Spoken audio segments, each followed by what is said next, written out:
मनसेचे नेते वैभव खेडेकर यांचा भाजप प्रवेश निश्चित झालेला पाहायला मिळतोय आणि हा प्रवेश निश्चित झाल्यानंतर सध्या मनसे कोकणामध्ये सध्या अग्रेसिव्ह झालेली पाहायला मिळते आहे।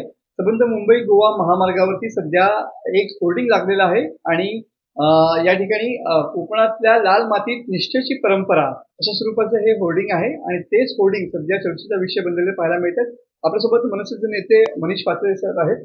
पात्रे साहेब, होर्डिंग लागलेले आहेत, त्या ठिकाणी घोषणा पण झालेली आहे वैभव खेडेकर यांच्या भाजप प्रवेशाची। बघा, राजसाहेबांनी जो काही निर्णय घेतला की संबंधित पदाधिकाऱ्यांची पक्षातून हकालपट्टी केली, त्याच्या मागची हीच पार्श्वभूमी होती की कदाचित यांची जिथे कुठे बोलणी चालू होती ती पक्षापर्यंत योग्य रीतीने पोहोचली होती।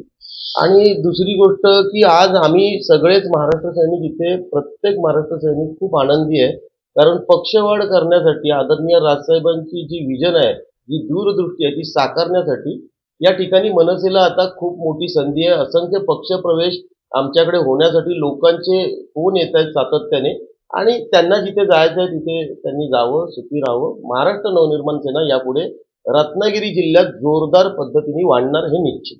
तुम्ही पूर्ण मुंबई गोवा महामार्गावरती एक होर्डिंग लागलेलं आहे, म्हणजे कोकणातल्या लाल मातीत निष्ठेची परंपरा अशा स्वरूपाचं एक टायटल दिलं गेलंय।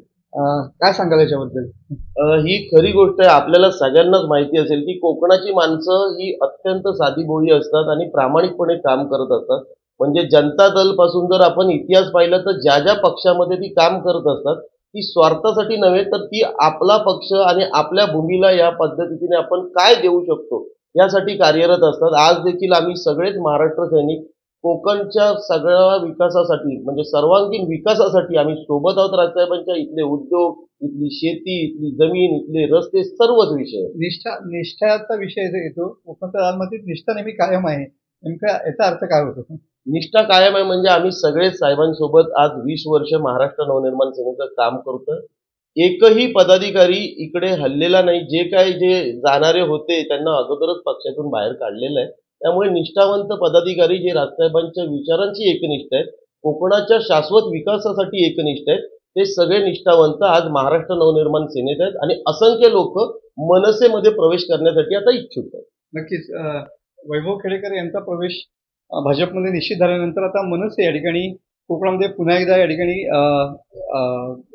ऍक्टिव्ह झालेली पाहायला मिळते आहे आणि त्याचमुळे सध्या या होर्डिंगची पूर्ण कोकणामध्ये सध्या चर्चा रंगलेली पाहायला मिळते।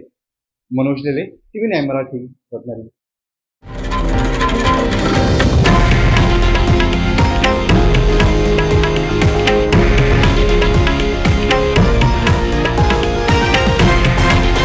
हे आहे देशातील नंबर 1 न्यूज नेटवर्क आणि आपण पाहत आहात TV9 मराठी, एकमेव।